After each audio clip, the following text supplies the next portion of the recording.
দেখেন ভাইরা, প্রবাসের মাটিতে আমরা যে জঙ্গল ভ্রমণে বাইর হয়েছিলাম, সেই জঙ্গলের ভিতরে দেখি একটা সুন্দর একটা ঘর বানানো।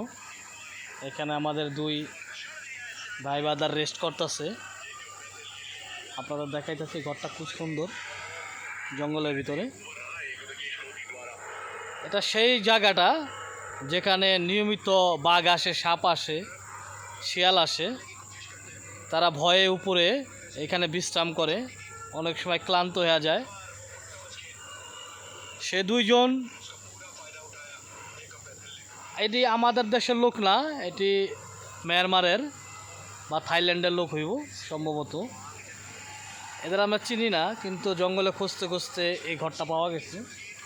ভালো করে দেখেন, আপনাদের ঘুরে ঘুরে দেখাইতেছি। সেই থাইল্যান্ডের আদিবাসী, তারা জঙ্গলে জীবনযাপন করে। এরা সবসময় জঙ্গলে পছন্দ করে, জঙ্গলে বসবাস করে এই ব্যক্তিরা। সুন্দর একটা ঘর বানাইছে, কি সুন্দর জঙ্গলের ভিতরে বাঁশ গাছের ডাইল দেয়া। আপনাদের পুরো ভিডিওটা দেখাইতেছি। যদি ভালো লাগে অবশ্যই আমার চ্যানেলটাকে সাবস্ক্রাইব করবেন এবং ফেসবুক চ্যানেলটাকে লাইক শেয়ার কমেন্ট করবেন।